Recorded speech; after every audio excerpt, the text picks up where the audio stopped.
Good morning and welcome to Morning Scoop for Tuesday, July 12th. This is your daily Buckeye fix. I'm Tom Orr. The Notre Dame game is in 53 days, the game against Michigan in 137 days. A little over a week ago, we talked all about Notre Dame and the Big Ten and how likely it was that they would end up as conference members at some point. Now we need to talk about this year's Irish team as our season preview series rolls on.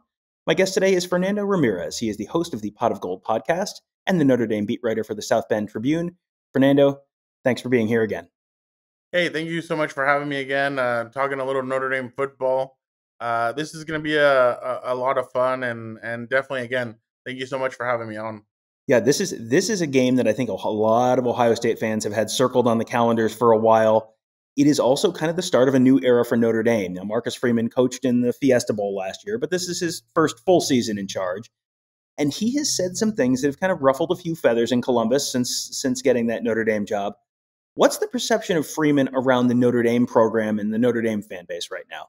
Honestly, it's excitement. I feel like a lot of people didn't know what to expect from Marcus just because he was only the defensive coordinator for a year.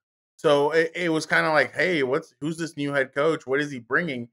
Like literally, I call him the Magic Man because Marcus is everywhere. I mean, there was the NFL draft was in Vegas. He was in Vegas. The next morning, he was giving a talk with the Asian community in Notre Dame, and I'm like, whoa, you were in Vegas last night. Like, how the heck are you already in back in South Bend? And he literally, I mean, he's everywhere. He's trying to do so much in the community. And then it's funny, after the Blue Gold game, we asked him, so what's going to happen with you for the next few months? Are you going to get away? He's like, recruit. And I'm like, wow, okay, so this young dude has a lot of energy, and he's ready to go out and get things done, and it's good to see. The other thing is too, when it comes to the perception from the old players, the players that used to play for Notre Dame, I've kind of been chatting with a lot of them, and there's excitement. I mean, Marcus literally said, "Hey, whoever used to play for the team, come back. We want you guys here. We want the old of Notre Dame mixing with the new of Notre Dame, mixing with the future of Notre Dame."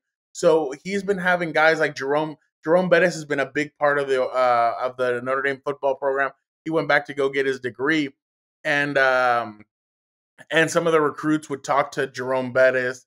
I've been out in California for a little bit, and I talked to Drew Tranquil and um, um, some of the Notre Dame players that are out on the West Coast on the Rams and on the Chargers, and they just said that they're so excited about the future of Notre Dame, and it just seems like Marcus, kind of like in a presidential way, has said the right things, and he's doing the right thing. So I feel like a lot of fans and a lot of ex players and everybody feels like Notre Dame made the right decision. Now we're not going to know football wise if they made the right decision until they get on the field and they play this season. Not just the Ohio State game. I don't think that has the one game should not determine anything about the future of this team, but I feel like this season is going to be interesting, and the microscope is going to be on Marcus Freeman for sure.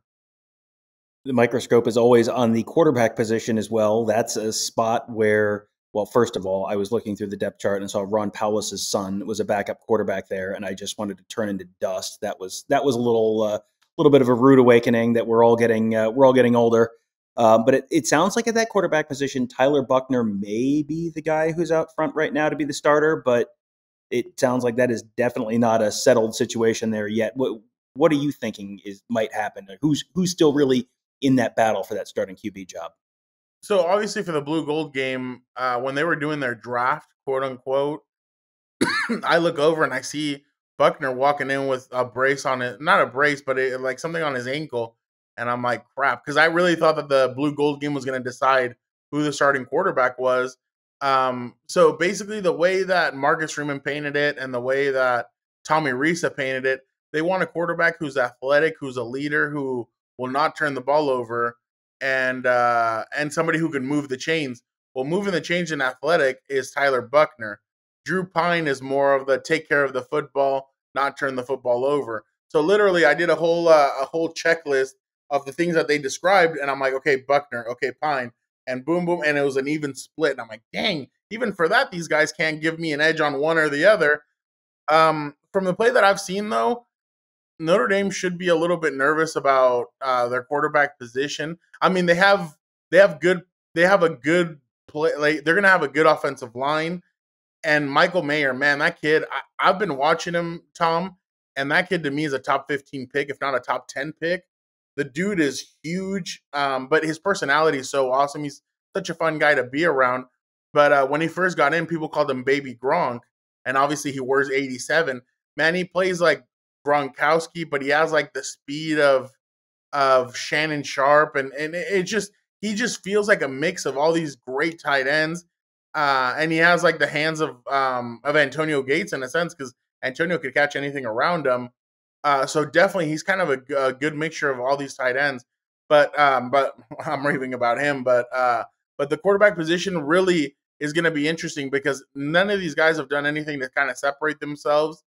Drew Pine didn't have that good of a blue gold game. He played quarterback for most of it. It was kind of an up and down kind of performance for him. So neither one of these, in my opinion, has separated themselves. And then we're in July right now. For them still not to name a quarterback, I think it's pretty interesting. So I'm sure, and by the time that they hit the field for practice in August, they're gonna name one. But if it was, in my opinion, I think it's gonna be Tyler that gets named the starter, just because he's athletic, he can move the change, he can move in the pocket. But I really feel like neither one of these guys has really separated themselves from the other, to be completely honest. Yeah, sometimes those camp quarterback battles you feel are a little bit artificial. Just you're keeping everyone there, making sure no one hits the transfer portal if they know they haven't won the starting job. This one sounds like maybe it's more of a legitimate question mark. Made it sound they're feeling pretty good at tight end. The offensive line, it feels like Notre Dame's offensive line is just sort of, you automatically just sort of pencil that in. It's, yeah, they're going to have a good offensive line. They always have a pretty good offensive line. But, part of my show prep for this episode was listening to some of your Pot of Gold podcasts.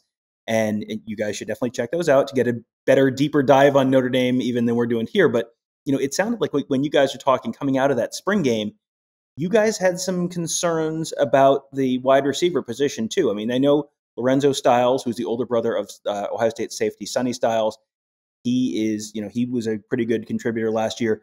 But, maybe the depth of the skill there at wide receiver is not quite what it maybe should be to be at the level they want to be at. Well, I mean, and going back real quick to the offensive line, Harry Heinstead has he really has this offensive line playing 100%. I feel like the offensive line is going to be their biggest strength this season on the offense, just because he has these guys playing so well. He really has put his finger in this. And then recruiting wise, he's just recruited a bunch of really good offensive line coaches. And it's funny because I spoke to Brandon Staley, the Los Angeles Chargers head coach. He was with Harry in Chicago when Harry was the offensive line coach for the Bears. And he told me, man, that guy's special. He's like, the fact that Notre Dame got him out of retirement and brought him back in, he's going to do some good stuff with them. He's like, he was so well respected around the NFL, and for him to be back at Notre Dame just means that Notre Dame is going to get even better. And you can tell he's already made a difference with the offensive line. But yeah, receiver, I mean, Lorenzo Styles is going to be a good player. They didn't have Joe Wilkins and Avery Davis because they're both nursing injuries. But in my opinion, I don't know how much of a difference they're going to make. Like, are they going to make a huge difference? Because also you have Braden Lindsey. Jaden Thomas is a guy that I would watch out for. 83. He's big. He's athletic. He can shield guys. I like the way he plays. It's just, can he mature enough? Can he take that next step? I don't know. There's another guy that is coming in as a true freshman, Tobias Merriweather, 6'5". He has a big frame, kind of a basketball player-esque. I don't know who I'd compare him to, but I just think he's a big athletic kid who might not see the field all that much, but Notre Dame may call him up and say, hey, we need some help if they start struggling. But Joe Wilkins and Avery Davis, I mean, they might be okay. They're both graduates, and Lindsey is too. But in the blue and gold game, I just was left with a weird taste in my mouth in a sense. Like if Tyler Buckner and Drew Pine are going to succeed, they're going to need these receivers to get open. The receivers were not getting open in the blue gold game, and so that's just my only concern. And then Cam Hart, their best cornerback, didn't even play. It was a bunch of like freshmen and a bunch of other corners, and it looked like the Legion of Boom was out there covering these guys because they were they were getting their hands on a lot of balls. They were doing a lot of good stuff. The secondary. So these guys are going to have to step up for Notre Dame, but I'm wondering if they're going to be able to do that. But Jaden Thomas is a name to keep an eye out for, and Lorenzo Styles maybe, Avery Davis may be able to bring something in Joe Wilkins. But I'm until I see it, I'm a little hesitant when it comes to the receivers because I mean, what's the defense going to do? They're just going to double Michael Mayer and go single coverage on the receivers and give Notre Dame a hard time. What you want is Michael Mayer to be able to get one-on-one opportunities, and that's only going to happen if the receivers step up and play well this year. Well, and then on the other side of the ball, you mentioned there's a lot of talent on that defensive side of the ball, and it feels like Notre Dame is kind of almost the opposite of Ohio State, where in this, the head coach is viewed as something of an offensive genius at Ohio State, and at Notre Dame, the head coach is viewed as something of a defensive genius. So you just sort of assume they'll be good every year now, at least on that side of the ball. And the defensive line looks like it should be really good. There's a lot of returning talent there. Isaiah Foskey, he plays the Viper position, which is basically Notre Dame's version of the Jack or the Leo. He put up some big numbers last year, but just all the way across the front, that looks like, you mentioned should be good along the offensive line. They should be pretty good in the trenches on the defensive side of the ball too. Their front seven is very good. I mean, you have one of the guys that has been really gaining a lot of praise lately is Maris Leafau, their will linebacker. He has been gaining a lot of that's a guy who they keep on talking about as a guy that they feel like he's going to have a big year. JT Bertrand is a guy who's coming off an injury. So Bo Bauer, another graduate, he's been in there. So they have so much depth on the defense, and that's what you want as a defensive guy. You want the depth, and it feels like Notre Dame has a lot of depth on their defense, on the defensive side of the football. And like you said, Isaiah Foskey, he right now, from what I've heard, he's projected to be a top 20 draft pick, and his pass rushing is just like it's next level, and they feel like he's going to have another big year. Obviously, they have the Adim Milola twins, Jason and brothers, the Jason and Justin. So those guys will be good on the defensive line, and it just feels like Jack Reiser, Rover linebacker, with all these guys, Howard Cross, the third, he's a nose tackle. His dad played tight end for the New York Giants. So you just feel like with all these players, and they even have some sophomores, some freshmen. Prince Kali is a guy who he plays will linebacker, and the coaches have been raving about him. He plays behind Leafau, and the coach have been raving about him. He's like, my first year here, all I was doing was eating Raising Canes and all that stuff. So I had to put the Raising Canes down, and I think he lost about 15 pounds of fat, and he got down to below 10% body fat. So the kid looks like a beast. So he really looks like he slimmed down. So they're really excited, Notre Dame is, about their defense and kind of the additions that they've made as well to the secondary. Yeah, and one of the additions to the secondary was Northwestern transfer Brandon Joseph.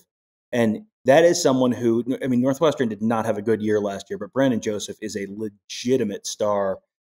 You mentioned that they were missing one of their top corners for the spring game. I assume he's going to be back and healthy for the fall. What does that defensive backfield look like with the addition of Joseph? So there's a little bit of. I'll start off with the defense first. There is a little bit of how can the corners perform. Cam Hart is obviously their best corner, but then you got Clarence Lewis, Tariq Bracy, and that's going to be interesting, kind of how those corners perform. Lewis is a junior, Bracy's a graduate. So are they going to be able to step up and kind of play up to that level? That's going to be the big question mark, is their secondary. If I had one question mark on their defense, it'd be their secondary. But I mean, you talk about the addition of Brandon Joseph, and I spoke to him during the offseason, and I asked him, I'm like, what have you done to really take your game to the next level? He's like, I like hanging out with NFL players, and I just started laughing. And I'm like, what do you mean? He's like, well, I like surrounding myself with people that are already in the league so that I know exactly what I need to do to get to the league. He had a really good sophomore season. And last year, like you said, Northwestern didn't have that good of a year. So before last year, he was considered a first round draft pick. Last year, he kind of went down, so now he's viewed as a second or third rounder. But man, I see the talent on there. I think I heard that in the first 9 practices that they had, he had 8 interceptions. And the one thing I asked him is, how do you feel about that? He's like, well, I'm pissed. And I'm like, why? He's like, because I dropped 3 interceptions. And the other ones, I'm like, so you should have 11? He's like, yeah, I should. He's like, I should. And I'm like, wow. So the kid has a nose for the football. He tackles really well. He can cover tight ends. Watching him and Michael Mayer go one-on-one was actually a lot of fun to watch. So definitely Brandon's going to be a huge addition to this defense. And I really think that there won't be that big of a drop off from Kyle Hamilton to Brandon Joseph. I think Brandon will have a good solid season, and I think he's really trying to show why he should be one of the top picks for safeties next year, and definitely it's going to be interesting to watch how this secondary performs as a whole. Yeah, if you can be not too much of a drop off from Kyle Hamilton, you were doing something pretty darn well back there. It seems like you're feeling reasonably optimistic about things. That most of the spots are on the field. Just kind of a couple question marks. Is this a Notre Dame team where this potentially could, this is a playoff team this year? Is this a team that has enough talent to maybe win a semifinal game for the first time in the college football playoff? Or is this more of a New Year's Six, maybe borderline kind of college football playoff team? What are you seeing this fall?